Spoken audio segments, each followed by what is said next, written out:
Okay, hi everyone. This is Kaitlin Sopoci-Belknap, and I'm Move to Amend's National Director, and I'm calling you all from Eureka, California, and I'll be operating the switchboard for this webinar today.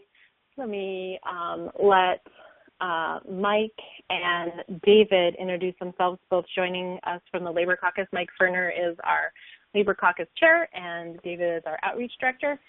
Mike, do you want to do an introduction? Yeah, thanks, Kaitlin. The most important part of this caucus is not necessarily the chair, but the person that knows what's going on with the technology here. So thank you very much. I have been active in the labor movement for quite a while, since the early 80s, and I used to be an organizer for AFSCME here in Ohio, and did a lot of labor solidarity work with unions that were on strike at various times. Recently, what happened that is of interest is that this past week, the Toledo area UAW CAP Council, and that CAP stands for Community Action Program, it's their political action arm, but the Toledo Area CAP Council and the Region 2B CAP Council, which includes Ohio and Indiana, endorsed the Toledo initiative, the Move to Amend initiative, that's going to be on the ballot next March.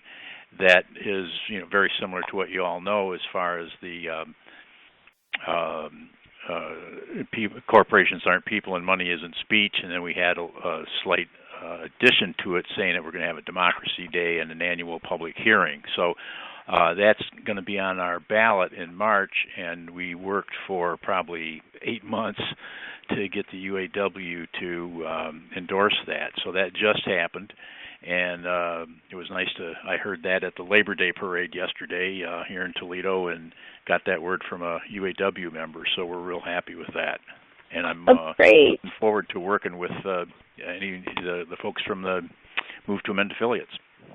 Awesome. Thanks, Mike. And UAW is United Auto Workers, but it might not only be auto workers, as we'll talk about in a second. Unions can have membership even if their name sounds like they might be one type of member. They can actually be multiple different sectors of the labor force. David, do you want to introduce yourself? Thank you, Kaitlin and Mike. This is David Cobb. And I know many of you on the call, but I normally don't get a chance to actually say that I used to work for a living. And before I was a lawyer, I actually worked in construction, where I was a proud dues-paying member of Pipeline Worker Local Number 38, which actually was a very important part of my life. I've also actually been a dues-paying member of the Industrial Workers of the World. In addition, my labor bona fides, as we say, is I had the honor of working very closely with organized labor, specifically the steel workers and the AFL-CIO, leading up to the World Trade Organization protests, as well as working with Earth First defenders against Maxam Corporation, and helped to form and was with the cutting edge of a group called the Alliance for Sustainable Jobs in the Environment that led up to and came out after the World Trade Organization protests, and in fact was honored to be tapped to serve on the board of directors of the AFL-CIO's Union Community Fund in Houston, Texas, which was an effort to get unions out of United Way, because United Way was refusing to fund living wage and minimum wage campaign. So I have a long history of working within, or specifically with and for organized labor as well. Great. Thanks, you guys. And I forgot to mention that I have a little bit of labor cred myself, not directly, but through my family. My mother is an AFL-CIO member. She's a musician, and she's been a lifelong union member. And my husband is a union member organizer. He works with home care workers here in California for SEIU. So the three of us are going to lead the webinar today, and there might be some other folks from the Labor Caucus who join us who will be able to weigh in on your questions via the chat at the end. So The agenda for what we're going to cover today is we're going to do a quick overview of Move to Amend because we have some new folks. It looks like there are a number of folks from the affiliate volunteer pool. Oh, and Mike and David, since you guys are both on my line, you will want to mute yourselves when you're not speaking because otherwise we can hear everything that happens. So you can mute yourself on your own phone, and then I'll prompt you when we switch on the slides. Thanks. So we'll do a quick overview of Move to Amend for anybody who's new. We're going to talk about our campaign to outreach to organized labor for the fall and how you can plug into it. We'll give you a little bit of background on organized labor. If you haven't done work with unions, it can be a little bit confusing about the structure, and we'll give you some kind of best practices on how to get started, and then answer any questions that you have, and then, of course, next steps. Sorry about the office phone ringing in the background. So I'm going to start us off with a little bit of a background on Move to Amend. Our mission is that we're a coalition of hundreds of organizations and hundreds of thousands of individuals growing every day, and we're committed to social and economic justice, ending corporate rule, and building a vibrant democracy that is genuinely accountable to the people, not corporate interests. And, of course, our goals are to pass the We the People Amendment to make clear that artificial entities like corporations and sometimes unions or nonprofits do not have constitutional rights and that money is not speech. And we also want to provoke discussion and organizing around how to make real the promise of American democracy through constitutional renewal. And if you haven't yet read the We the People Amendment, you can find that on our website at movetoamend.org/amendment. Oh, and I'm sorry, I also forgot to say at the beginning, and because folks always ask, that this webinar is being recorded and the slides will be posted online as well as the recording tomorrow. So if you miss anything, don't worry about it. You can catch the recording. And if you have any questions along the way, you can chat them in the chat bar, and I'll field them potentially at the end, but if it's timely and makes sense to interrupt the presenter, I'll do them on the fly. Sorry, I forgot to say that at the beginning. So Move to Amend's principles and values are anti-oppression and solidarity organizing, meaning that we need to understand that there are numerous forces at play that have got us into the situation that we're in now, structural issues like, a class hierarchy, racism, patriarchy, and all of those things actually come into play when we're talking about organizing for justice. We need to understand those systems, and we need to be part of dismantling them, and that plays out in our everyday work. Solidarity organizing is kind of the solution to those oppressions that are playing out, and recognizing that movements intersect, and our job is to make the connections and to support social justice work and show the nexus with challenging corporate rule and putting forward democracy principles. We also believe in coalition and movement building, and this webinar topic is right on target with there, looking at how to organize with the labor movement. Coalitions and, more importantly, movements are the only forces that have brought about progressive change for social justice in this country's history, and then even going before this country existed. And so we need to understand that it takes a movement to make the kind of systemic change that we want to bring about with ending corporate personhood and passing the We the People Amendment. And so we need to understand how movements work. We need to understand what has worked before and what has not worked as well, and learn those lessons.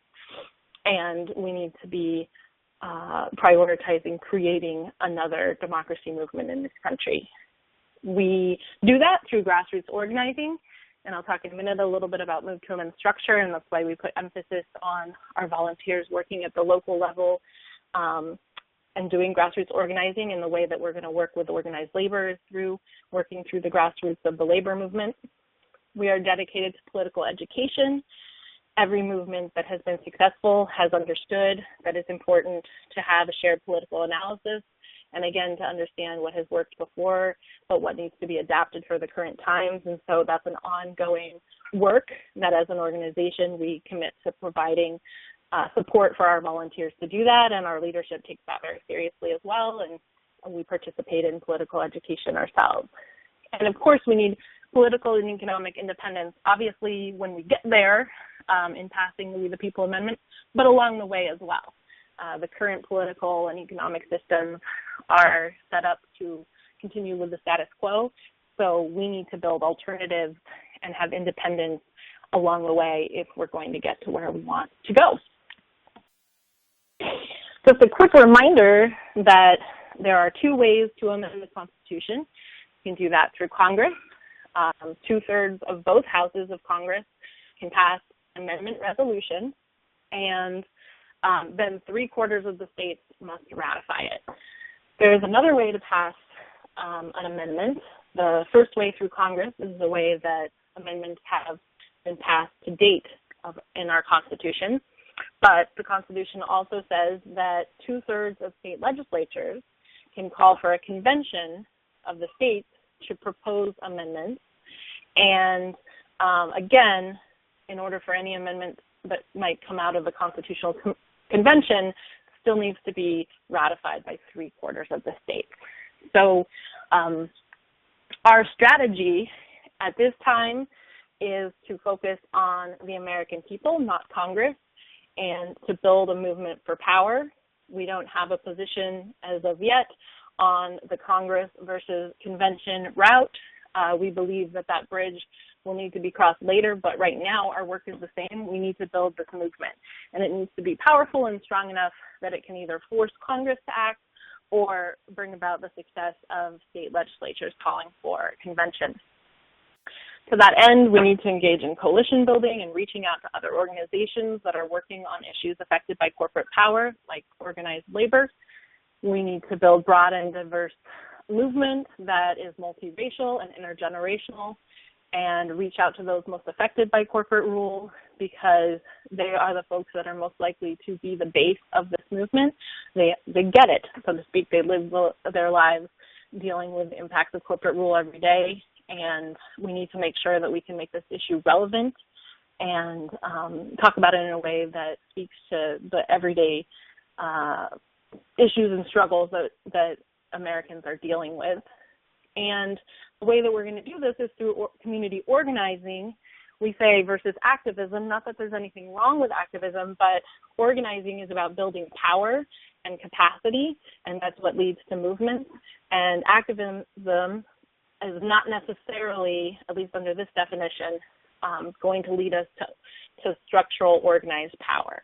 And kind of, if you think about the, clicktivism and the social media and the fact that, you're every day getting probably 30 petitions being asked to sign, but what is that actually building? Where are the relationships that is based on?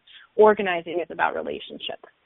And so that's where we need to focus in our work, and we need to do that at the grassroots level.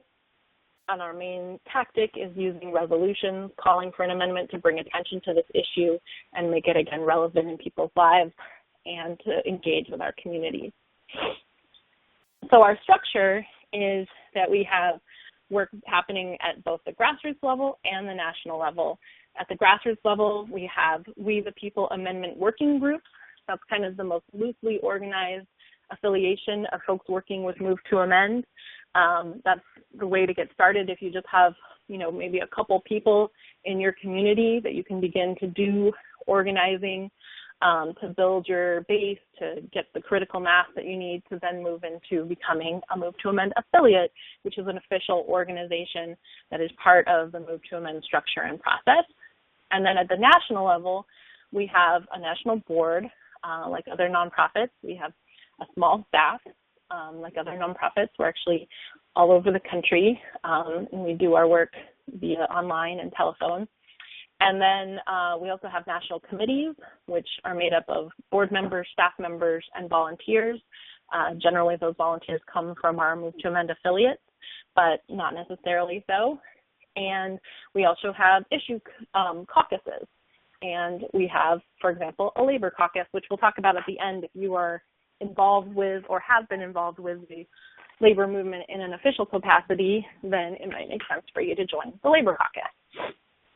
So that's our structure in a bare bones way. So now let's turn to the topic at hand in terms of targeting the labor movement. And I pulled these two quotes.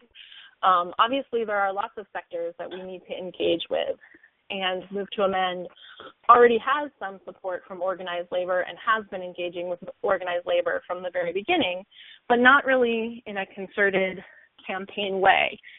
And we realized that it was time for us to put some focus into the labor movement because, as Bruce Springsteen says, unions have been the only powerful and effective voice for working people in this country. And as Martin Luther King points out, the labor movement has been the principal force that has transformed, as he says, misery and despair into hope and progress.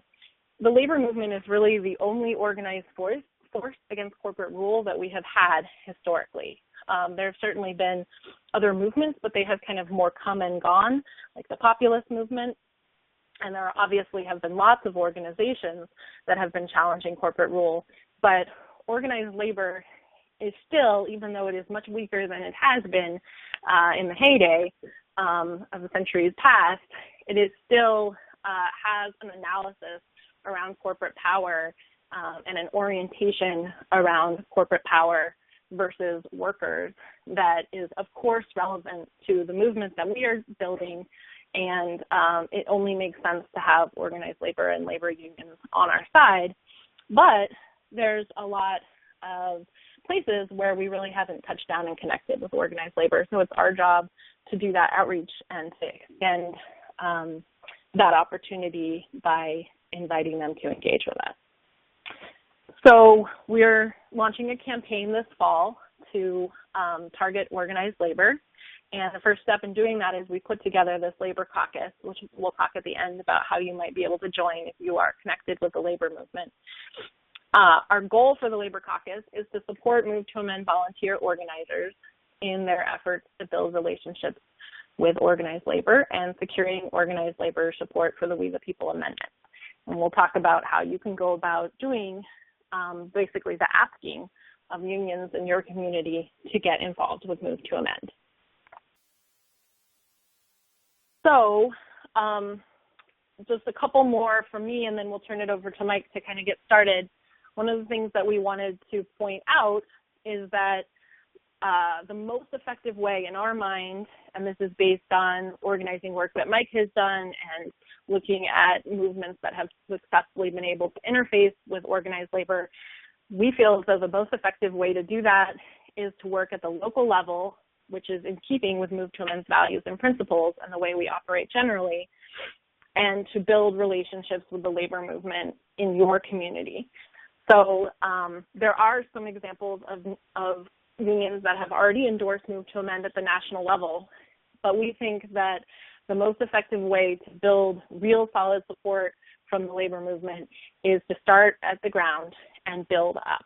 And there also is going to be potentially some pushback at the national level from some unions because they are oftentimes pretty entrenched in this money and politics game and feel as though if they were to step away, even though they are almost always outspent, definitely at the national level, some states, unions do have a lot of power in the political realm, but they're having to put a tremendous amount of resources into those political action committees or those candidates. And oftentimes what they're getting back is not a lot of return on investment, but yet they're still pretty wrapped up in that system. And so, we're not going to be Pollyannish and naive about the fact that we really need to change the culture of the labor movement and organized labor in a lot of ways, especially when you're talking about the national level.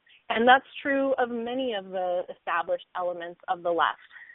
And we understand that when, we go to talk about corporate personhood and folks want to focus only on Citizens United in kind of the short term. So there's work that we need to do to shift the culture in organized labor, and the best way to do that is through actual real relationships which happen in person at the local level. And that principle could be applied to any movement that we're talking about, but right now we're talking about the labor movement. So our goal for this campaign this fall and between now and the rest of the year is to have 10 affiliates or working groups that basically raise their hands and say, we're going to put some of our work this fall and between now and December into reaching out to at least 5 unions before the end of the year. And we're hoping that obviously the campaign won't stop with the end of 2015, but it'll give us a good start. It'll give us some information about, what's working and any adjustments that we need to make, and then we'll be able to go from there. So I hope as you're listening to this, those of you who are delegates of established Move to Amend groups, you're going to be taking this back to your next meeting and making a pitch for you all to target 5 unions before the end of the year at least. You could certainly do more. And if you're not part of an affiliate yet, this would be a great way to get started. You can touch down with Move to Amend through any of our efforts, and this campaign is certainly a good one. And we have a great start to build on, because we already have a lot of support from various unions or central labor councils, and there's a list of some of them. I'm not going to read them all, but most of this work was done actually with not a whole lot of targeted recruitment, but just unions that found out about us and endorsed, with a few exceptions, like in Massachusetts and here in California, that there was an ask. So most of the time, they're not going to just fall into your lap. We actually have to go ask. Which is a good segue over to Mike to talk about how you go about building what you need to make those asks. Mike, are you ready? Yes, thanks very much for that intro. I wrote a note here I wish that a lot of my friends could be listening in on this, because it explains Move to Amend really well. But getting back to labor, some of the basics to keep in mind.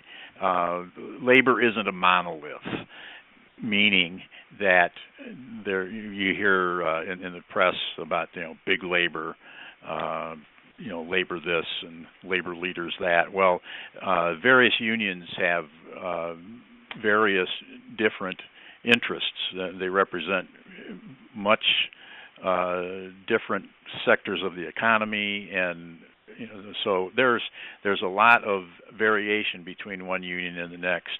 So that's just something to keep in mind, that there isn't some generic union thing out there that you're going to approach. It's all really based on those kinds of subtleties. Active listening is something that is extremely important in this work. I've done a little bit of sales in the past, and anybody that has knows that if you want to sell something, you spend most of your time listening. And this is absolutely true when you're organizing.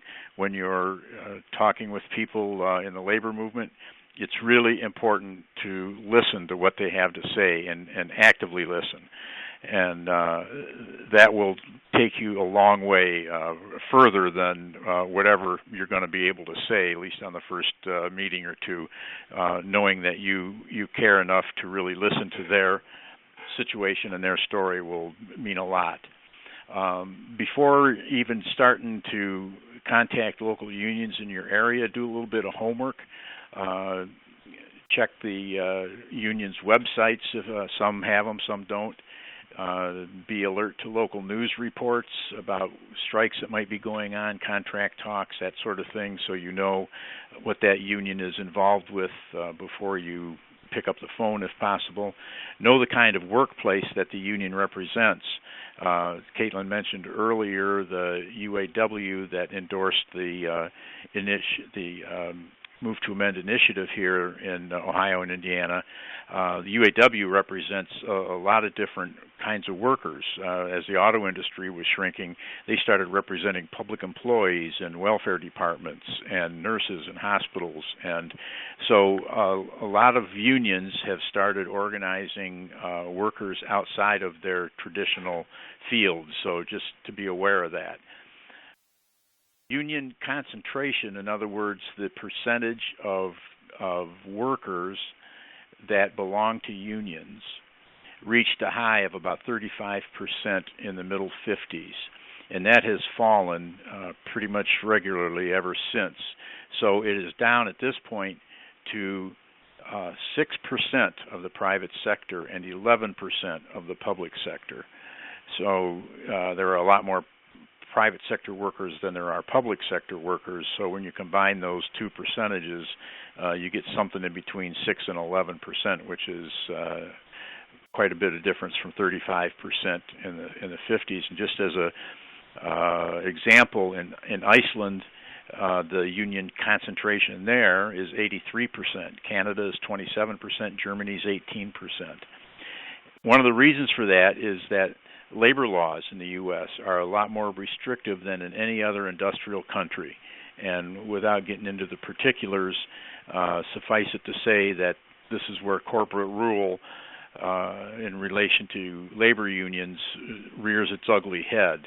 And anybody in a union will understand that. But what a lot of people that I've run into in unions aren't all that aware of is the difference in labor laws between the U.S. and other countries. They're used to the setup here that makes it very difficult for unions to represent workers, and they're generally not very familiar with how much easier it is in other countries.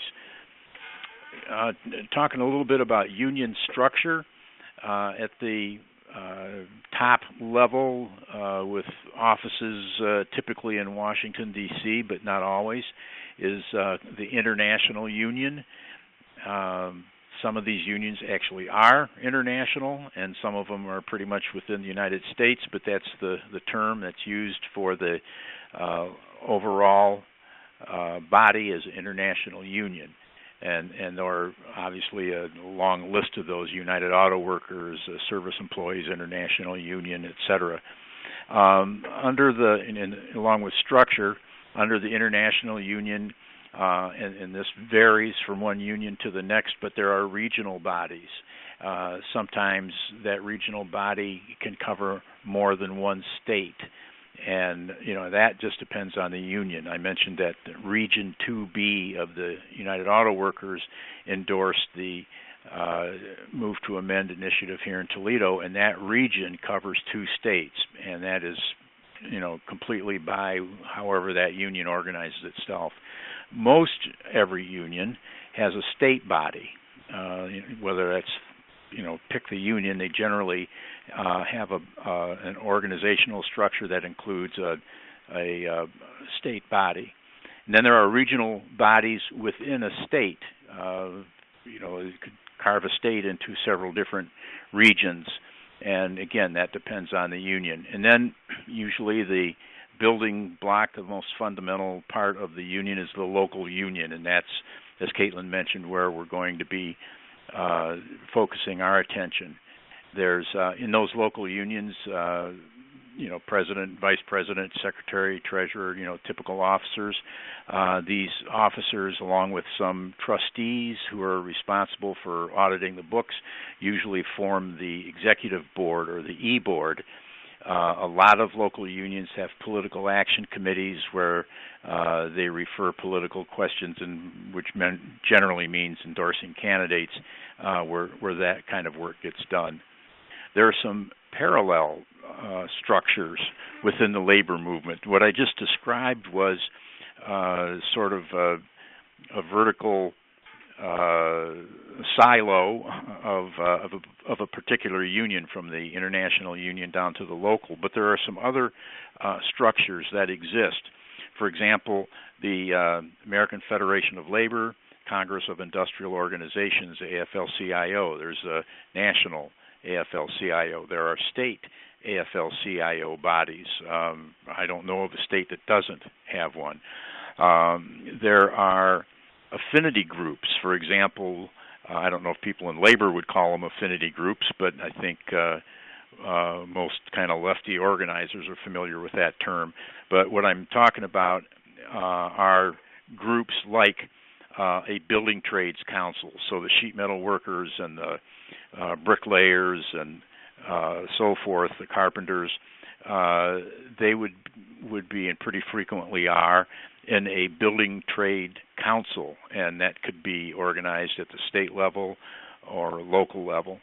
Then there are central labor councils, or CLCs, and these are AFL-CIO groupings that are organized in a around a large city or a region within a state.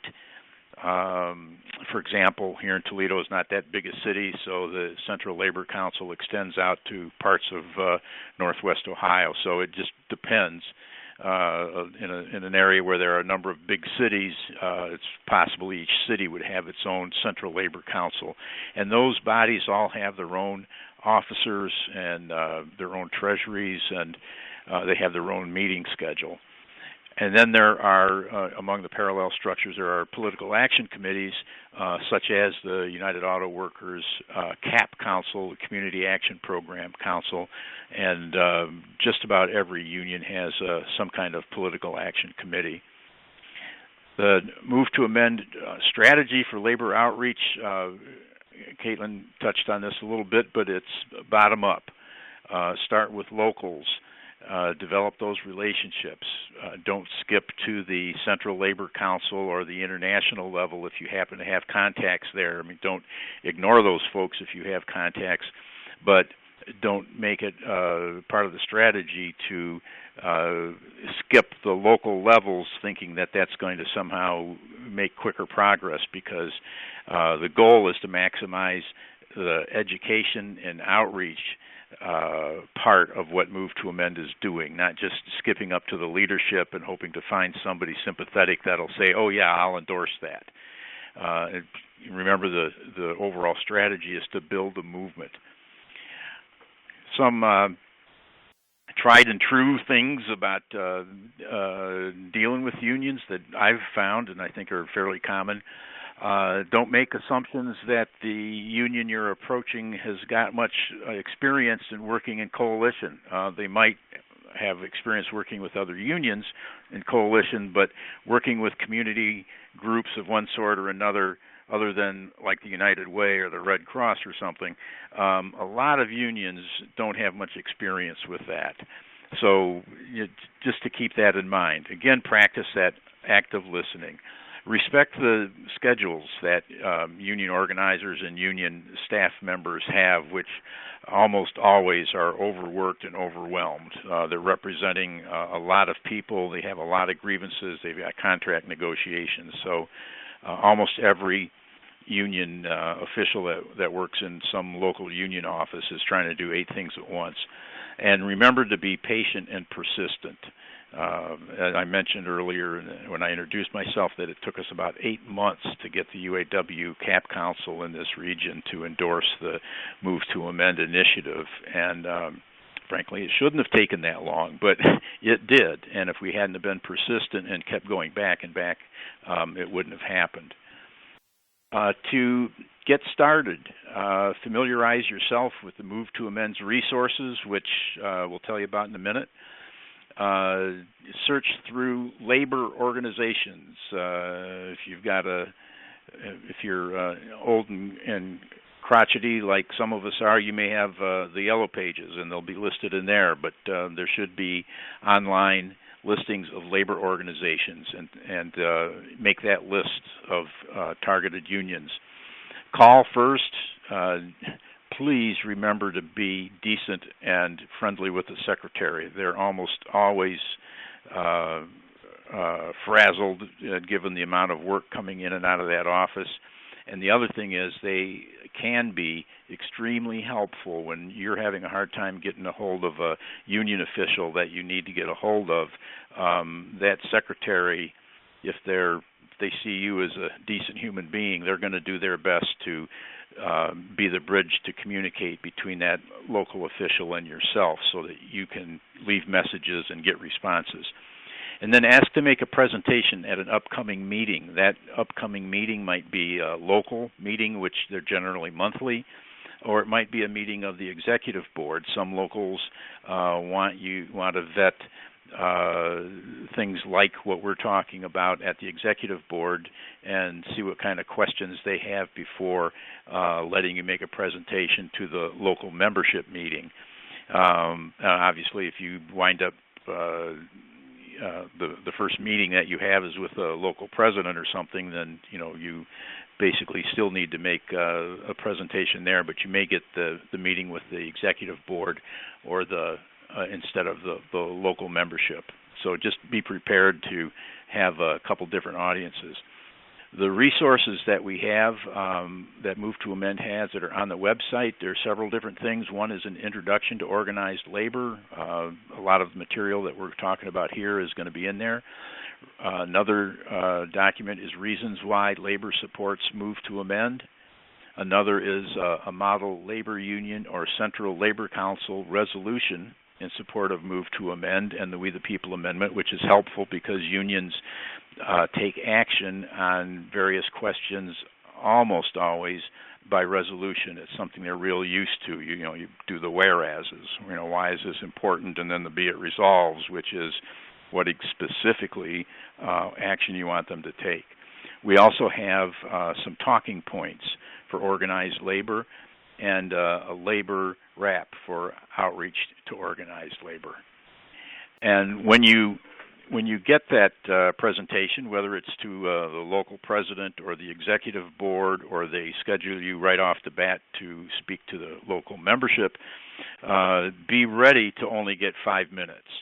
And you might get more than that, but it's not uncommon. They say, okay, we'll give you 5 minutes.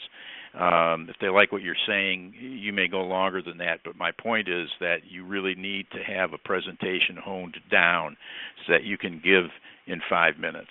If they say, we'll give you 10 minutes, you got a little more breathing room. But be clear that you're asking for an endorsement and that you want them to endorse something and that you have a resolution that you'd like them to consider passing. Send that resolution in advance to the president or the secretary, and then be sure to bring copies to the meeting. Bring along some brochures or top reasons why organized labor supports Move to Amend handout. Pass the Move to Amend petition around when you start, and be sure to send a thank you afterwards by email or mail, which is very, very important to do. And that's what I have. Great. Thanks, Mike. So, let's see. First of all, folks, you can type any questions that you have as you're imagining how this might look. If there's anything you're not sure about or concerned about, please type it to us in the chat, and we'll do our best to answer your questions. As folks are doing that, David, do you have anything to add on what Mike or I said? Well, just this. It was a fantastic presentation from both of you. I really want to underscore that this is a really great time to be reaching out to organized labor, because this is the time when they during election cycles is when things like Move to Amend and corporate power is really on their minds in the way that a Move to Amend resolution would make sense for them. In other words, it's an appropriate hook. Mike did a great job of reminding us that we should be looking at whether an individual union that we're thinking about reaching out to is in a collective bargaining negotiation at the time, any other issues internally that they may be going on. But again, the fact is, because we have such an important election year coming up, the concept of corporate constitutional rights and money in elections is already going to be on their minds. So that's the only thing I wanted to add. Okay, I'm not seeing any questions. So again, if you have them, don't be shy. And just a couple things. Sometimes if you don't have a very good local media, or a lot of times more and more places don't have their own local newspapers. So if you're having trouble finding out what the current events are, some of the tactics that unions might use that you might look for, sometimes there'll be yard signs. So for example, our hospital was trying to land their contract, and so members started putting up yard signs. Sometimes I've noticed that they'll be kind of hard to understand if you're not in the loop. So they're sort of targeted for the elected officials or the administration of the business, and they might not make a lot of sense. But if you go and look at them, you can see who printed them, and you'll have a sense of something that's going on. Our local public employees are also doing contracts, so now they have some yard signs up. There might be rallies and things like that if they're public service employees, then, they might be at the county or the state. You might be able to look at state newspapers and kind of follow the clues to whether there's locals that are in your area that are working on similar work. But sometimes it can be kind of hard to see what the current events are going on with organized labor.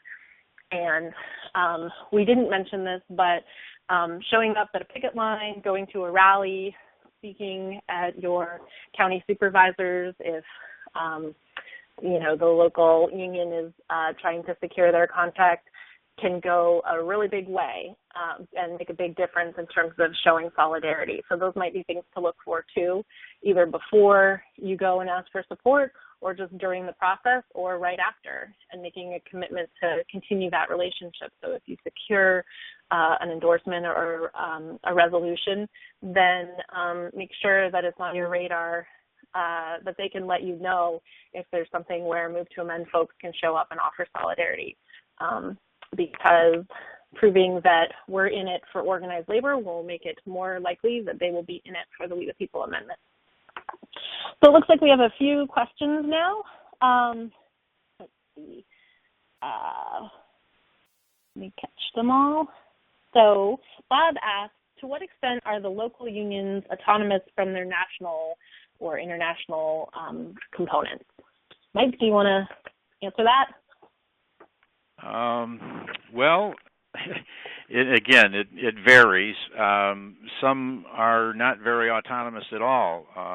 For example, at least in years past, I'm not sure what they're doing these days, but the Teamsters, before trucking got so deregulated and chopped up all over the country, would have a national freight agreement so that Teamster locals around the country, even though they might represent workers at a roadway warehouse, for example, they would be part of a national freight agreement. So auto workers, for example, all of the Ford workers are going to be covered by the same contract. So to that extent, their autonomy dealing with the contract is very limited. They might have some special sections of the contract to deal with work rules that are particular to their location, but every union is able to get involved in various issues in their local area, to take positions on things. So that's one way that they do have some autonomy.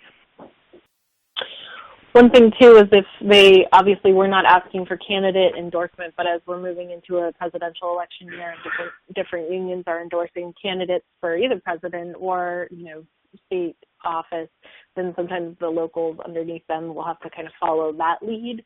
But an issue like Move to Amend, unless, a union has taken a position against, which has not happened with any of them, and in fact, the AFL-CIO was originally a supporter of Citizens United in the Citizens United case, but has since over the years of seeing what the impacts are of that case, they have changed their position to no longer be an advocate of the Supreme Court majority there. So, I don't expect unions will start speaking out against Move to Amend, and so to that end, this issue, there's a lot of room for the locals to drive the issue up.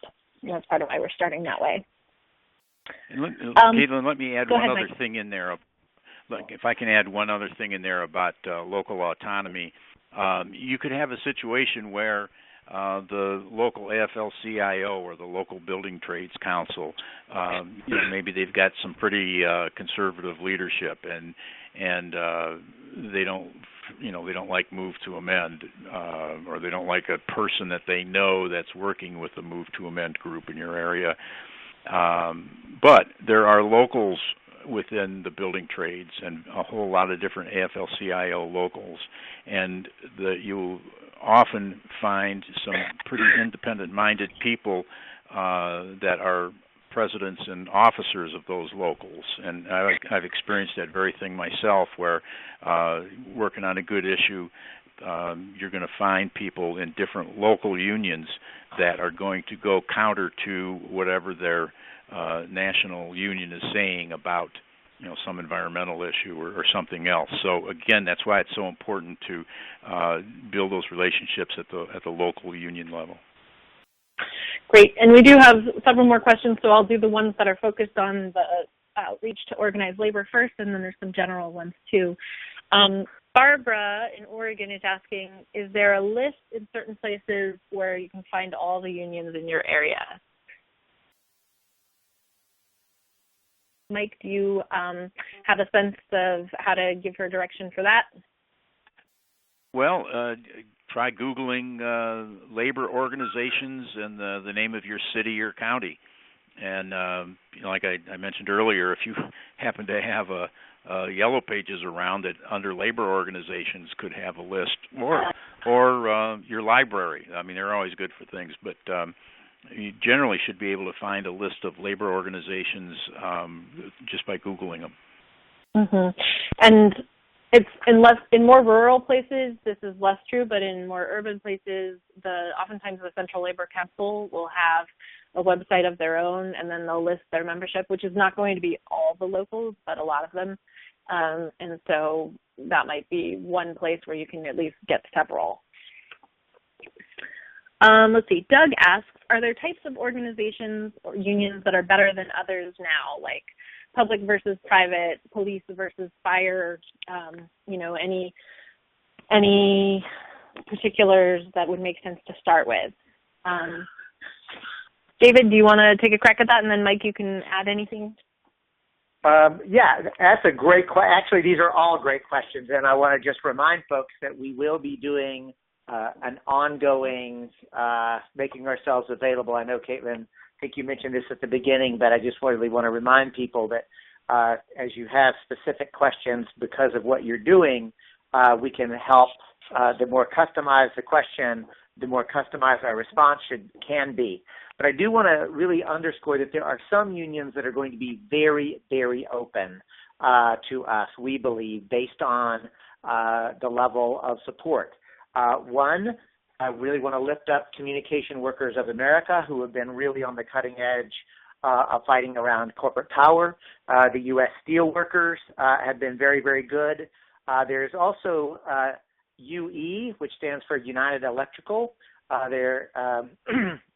And as Kaitlin said, just because something is called a sector doesn't mean anything. United Electrical actually represents a whole plethora of groups, but what makes United Electrical so powerful is the fact that they are fiercely independent and have historically made sure that their union representation actually come out of and are still actually workers within the various sectors that they represent. So if there is a UE chapter or United Electrical, I would look there.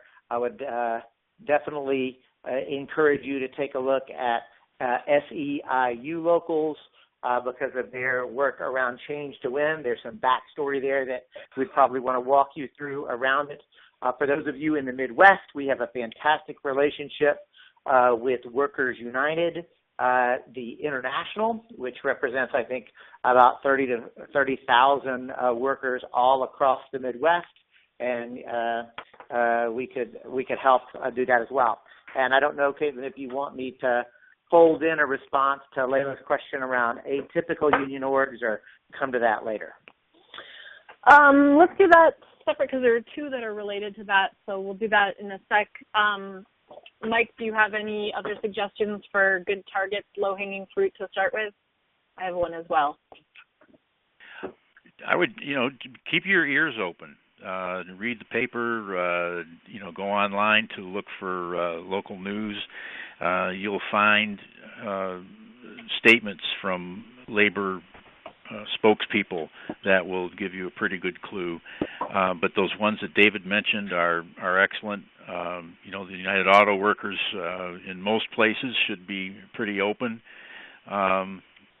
But a lot of it's going to be, if you don't have any contacts at all and you're really going in cold, just try to do a little snooping around on the news services. And if you are still going to just make cold calls, don't worry about it. You'll find the ones that are supportive, and they'll refer you to their friends that they think might be interested. So if you want to see a list of the unions that have already endorsed Move to Amend, then you can go to our endorsement page, which I just put up there in the chat. Oops, no, I didn't. I thought I did, but I sent it to just the presenters. It's movetoamend.org/organizations.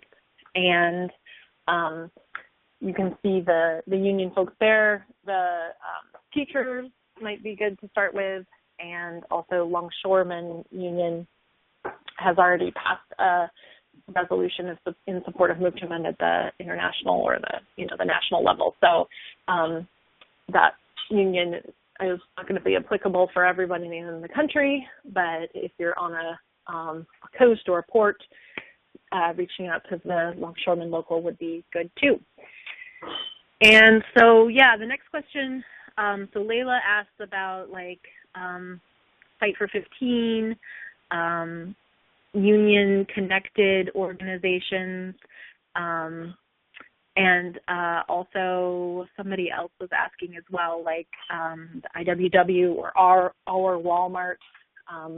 Do either of you want to weigh in on whether it would be a good idea to reach out to those groups if you have them in your local community? I'll say a little bit about that. Those kinds of groups are usually composed of activists from, for example, Fight for 15. And I'm not familiar with ROC and NDWA, but at any rate, they're composed of activists from one and sometimes more than one union that are working on a particular issue or a particular constituency. And those are good places to meet people. But again, keep in mind that the official place that you're going to be getting a hearing and getting endorsements from are the local unions. Now, some, for example, Jobs with Justice has chapters in a lot of places. They could endorse the Move to Amend amendment, and that would be great, and they could refer you to some union officials or activists in local unions that they know about just from their work, and I'm suspecting some of these other atypical labor organizations, as Layla mentioned. So, but just keep in mind that again, the local union is the solid foundation.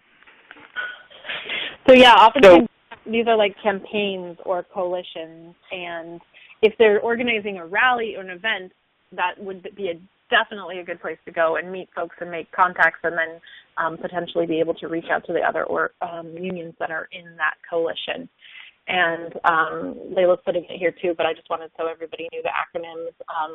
ROC that Mike mentioned is Restaurant Opportunity Center, and National Domestic Workers Alliance is the NDWA. David, do you want to weigh in too? I do, because Mike is correct that in terms of getting the union organizational endorsements, what we've described up to this point is going to be the process that you go through. But Layla's question really opens up to me the exciting possibility for the kind of deep movement building that Kaitlin described about how our approach is. For example, the Fight for 15 is actually mostly being led, quite bluntly, by socialists and SEIU members who are socialists but have created their own campaign. That campaign, if there is a Fight for 15 in your area, Move to Amend cannot tell you at the local level to endorse, but I would personally say absolutely you should endorse the Fight for 15. You should actually do your best to tie Move to Amend and our fight for corporate power to the issue of justice itself for workers, and try to get and be participatory within the Fight for 15. So it's not just at rallies where you go and pass out, leaflets, although you can certainly do that, but also to try to actually get involved in the fight and to really begin to think about this as a mass movement that is cutting across organized labor. I especially appreciate the ROC, or the Restaurant Opportunity Center, which actually came up and was created originally in New York post-September 11th, but is literally now owned by organizers and workers, and they're starting to spring up all over the place. So if there is a Restaurant Opportunity Center in your area, absolutely. And in big urban centers, if there's not a ROC or a ROC, there is probably, or there might be, if you're lucky, a worker center, which often actually does campaigns specifically around day laborers and other people who were traditionally exploited or oppressed within labor. And then the National Domestic Workers Alliance, very specifically, this is a fight, and home health care workers, these are specific fights that are going to be at the very core of where organized labor or labor itself needs to organize if we're going to go forward. And let's underscore the fact that this is traditionally a place where women have been workers and exploited, and it really ties into our whole movement building approach. So these are great questions, Layla. And I really want to, again, say worker centers because of the work that they do often around immigrant rights issues and day laborers, and the National Domestic Workers Alliance and home health care workers, because so often women are actually the ones organizing for themselves to represent themselves. So we still have some more questions. Let's try to get through everybody. A couple folks mentioned a couple other ideas for how to get lists of unions in your area. So you might try asking the Democratic Central Committee in your community. Obviously, Move to Amend is nonpartisan, but if you have any contacts with the local Democratic Party, oftentimes they work pretty closely with labor, and there's overlap, so they might already have their own list that they would be willing to share with you. Also, in some communities, a lot of the unions will be officed in the same building, like a labor temple or labor building. That's not going to be for all unions, but you could just go down and look at the signs on the doors. Don't look suspicious and weird when you do that. Be honest about who you are, but that was mentioned as another option. So I think we have one more union-specific question. Again, if folks there's still a little bit of time. If you have any that you've been holding, now's the time to type them. But Linda in New York asks, she's quoting from one of our pieces, courts already treat unions and corporations differently already and have ruled many times that unions don't have personhood the same way that corporations do. And so she's asking if we can provide the names of these rulings or cases where courts have said unions don't have personhood the same way that corporations do. And I can just answer this pretty quickly. If you look at the talking point document, that is one of the resources on our site, and at the very end of this webinar, that's actually the link that you'll be prompted to, a list of those resources, so you don't have to type them all in. We mentioned several of the cases and kind of cite some of them, and there are numerous ones. David, I don't think it makes sense to rattle off a bunch of cases right now. That's probably the best place to go, but is there any that you want to draw attention to specifically, since it's, I think, a piece that you were the primary author on? No, because I mean, again, the cases in the article speaks for itself, but it's a great question, and I do really want to underscore that it's kind of proving the negative. In other words, remember that neither corporations or unions or anything else are granted constitutional rights within the Constitution. So what you find is that there are very few times that unions have actually even attempted to assert any rights under law, because the legal system has historically not been very favorable to unions. So the couple of cases that we've listed, I would definitely refer you to. But I really want to underscore the only time that I'm aware that a corporation was ever held to have any constitutional right in the way that corporations have for 150 years was in Citizens United versus Federal Election Commission. And we really need to understand that that was not Justice Roberts somehow feeling that unions like are on par with corporations, but I think was instead an effort to frankly trick organized labor, and they kind of fell for it, because remember that originally the American Federation of Labor, CIO, actually put an amicus brief in favor of the Citizens United decision. So the absence of any cases is really what makes the point. So we have a couple more questions. These are the more general nature ones. Linda in Wyoming asks if Move to Amend is reaching out to the Democratic Party. I can just take that one quickly. So Move to Amend is nonpartisan. We make a real point to be that. So we don't align with any particular party. However, there are numerous Democratic Central Committees and local Democratic parties and state parties that have endorsed Move to Amend. There are folks who work in Move to Amend who are part of the Democratic Party and other parties. And so if that would be a good ally in your community, encourage you to engage, but also not to exclusively work with one party or another, and to remember that there are alternative parties too besides the Democrats and Republicans. And but getting planks in either of the dominant parties, many of the independent parties actually already support Move to Amend. And so trying to push that through the political parties is part of our strategy as well. Let's see. We also had another question kind of on the politics realm. Let me get back to it. Sorry, everyone. I got to scroll through a lot here. Bill asks what impact we feel the election of Bernie Sanders would have on our efforts, and if we should support him. David, do you want to take this question? Sure. I'll take it head on and say this, that Bernie Sanders is, in fact, proposing a constitutional amendment that would deal with the question of money in elections. He has so far declined to take a position on corporate constitutional rights.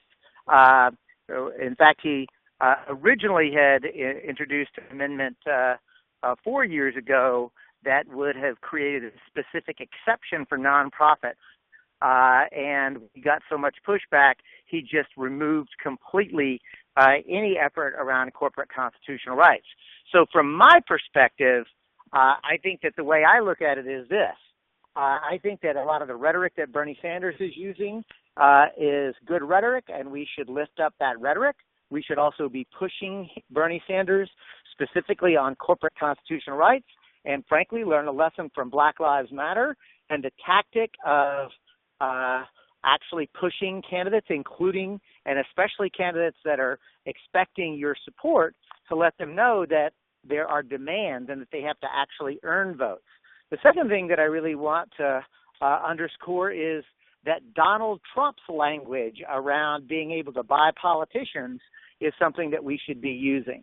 And I guess that at the end of the day, this is a point to make, that, as Kaitlin said, we are nonpartisan, but which is to say, really, we are an independent social movement that attempts to push and use electoral politics in all ways. And so that means Democrats, Republicans, Greens, Libertarians, Independents should all be actually forced to confront us. And I think that Bernie Sanders' rhetoric, again, a lot of it is fantastic. We can use it to our advantage. He has so far not taken a position on corporate constitutional rights. And maybe you could just really briefly answer this, which is kind of similar. Renee in Illinois asks, has Move to Amend received backing from any of the presidential hopefuls? Well, the honest answer is Jill Stein of the Green Party, who's seeking the Green Party's presidential nomination, is the only one who I believe has actually spoken specifically around Move to Amend. I can tell you that Hillary Clinton has now come up with a campaign finance reform proposal, and hers specifically would call to overturn Citizens United. but does not even address money in elections, much less corporate constitutional rights. So the short answer is this. We are at the early stages of this. I don't think that we have built enough power, built enough organizational oomph to really be able to insert the language into this presidential campaign the way we would like.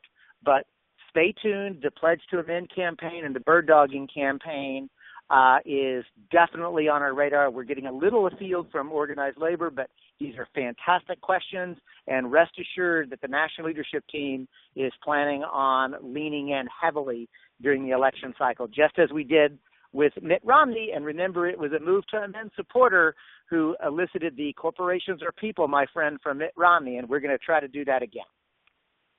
So the link that I put on the screen is our Pledge to Amend link, and if you go there, you can see which candidates for any office, well, actually right now it's elected officials. As we move into campaign season, we'll also add candidates that have officially pledged to amend. Move to Amend doesn't endorse candidates or engage in electioneering, but when folks step forward and pledge, then we can let you know who those people are. And it's really important, tying it back to organized labor. Part of how we will help make sure that we are on the radar of candidates and that they need to speak to Pledge to Amend and the We the People Amendment specifically. A lot of candidates do go to organized labor and ask for their support at the local, state, and federal level. And by getting endorsements and specifically having unions pass resolutions and commit to asking candidates that they endorse if they support the We the People Amendment, and having that be part of the criteria and litmus test for candidates who are going to organize labor down the road, will help move our cause in the electoral realm. So it all ties back together. What's on your screen right now is the date for the 3 conference calls that we will have between now and the end of the year to support you in the work that you're doing to reach out to organized labor. And this will be a place where members of our labor caucus will be available. You can share successes you're having, difficulties you're running into, and we will learn from each other, but also we'll try to help troubleshoot any issues that you're having and see how we're going. So we'll include the call-in details for each of these calls, but you want to put them on your calendar. You definitely do not need all of the people who are participating in the campaign from your group to be on these calls. In fact, if you're raring and going, you don't necessarily have to join these calls, although if you're making good progress, we'd love to hear back how it's going and what's working. So if you just want to appoint a delegate who can make them, that would be great, but they're meant to be a resource for you. And if you are a current or former / retired member of the labor movement, aka you have been a card-carrying union member or involved as an employee of a union, an organizer, we would love to have you join the Labor Caucus.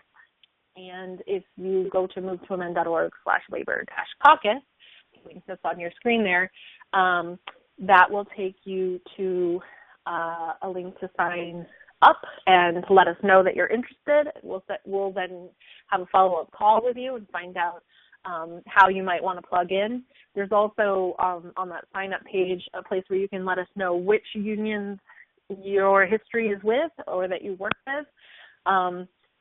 So that's also a good place when you are running into labor folks and connecting with them. We now have a series of tags in our Nation Builder database. This is only applicable for those of you who are part of affiliates and have access to that database, where you can do searches for folks who are involved with organized labor generally, or if you're looking for a specific union, and find the people in your area that you might be able to call. Now, obviously, we just got started with this with the email that went out yesterday, so odds are for most of you, when you do a search, you're not going to have a lot of those tags, but as we go on, more and more folks can identify, and certainly when you connect with labor folks who want to be in the database or who sign the petition, make sure to indicate what their affiliation is so that we can tag them in the database and then you can search for them later.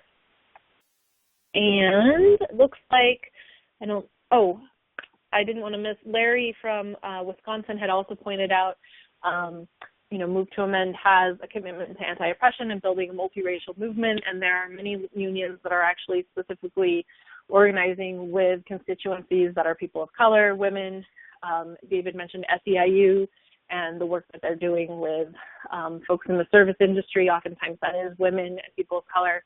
And so there might be good connections that you can make in terms of our anti-oppression analysis and our commitment to building a movement across racial lines and more effectively doing that, that would connect with folks. But I also want to point out that that's, we all have races. White folks have a race too. So it actually is something that's relevant for everyone. So next steps here, it doesn't look like there are any more questions or comments. Last call for those. There's a survey at the end of this webinar that would be great if you could fill out. Your screen will take you automatically there as soon as we close. After you fill that out, then it'll take you to a page on our site where all of our labor resources are listed. If you need to find those again later, you can find them in our Take Action Toolkit. You can also just search for organized labor in the search bar on the top right, and they should come up. If you have any trouble with that, or if you have any questions going forward, you can always contact us. Our email is info@movetoamend.org, and our phone number is 707-269-0984, and we're in the office Monday through Thursday from 10 a.m. to 5 p.m. Pacific time, but we answer messages oftentimes at other points, so contact us when it's convenient for you. And if you're not part of a Move to Amend affiliate yet, then let us help you get started with a working group and growing to be an affiliate. Chances are that there are other people who are in your community who have at one time or another also expressed interest in starting a Move to Amend group, and we can connect you with them. So on the survey, when it asks if you'd like a follow-up call or any additional information, let us know that you're interested in starting a group, and we will follow up with you and help you get started. And our next webinar will be October 6th. They're normally on the first Tuesday of the month, but we changed this one a little bit, so we'd be closer to Labor Day. And the topic will be Introduction to Move to Amend. So those of you who are already involved with Move to Amend probably could take a pass, but you might want to direct new folks in your group to this webinar, and those of you who haven't really gotten plugged in yet, this would be a good opportunity to really get all the nuts and bolts about how to get started.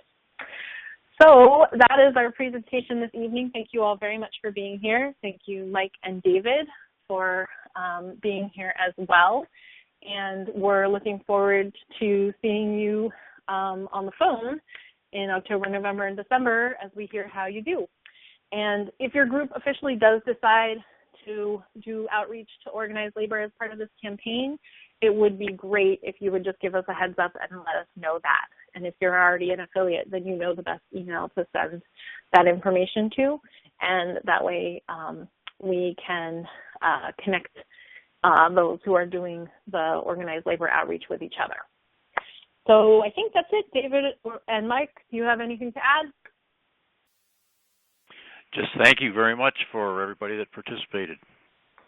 Yes, I agree. Thank you to Mike and Kaitlin for the great presentations. Kaitlin, you especially running the meeting so effectively and efficiently, and the caliber of the questions and participation was quite high. So I'm really impressed by all of y'all and excited to be moving forward on this topic. Well, thanks, everybody. The technology worked, and so I'm going to definitely call it a win. So I'm going to end the meeting, and your screen will automatically take you to the survey. Please let us know what you thought, and we'll be in touch. Have a great night, everyone.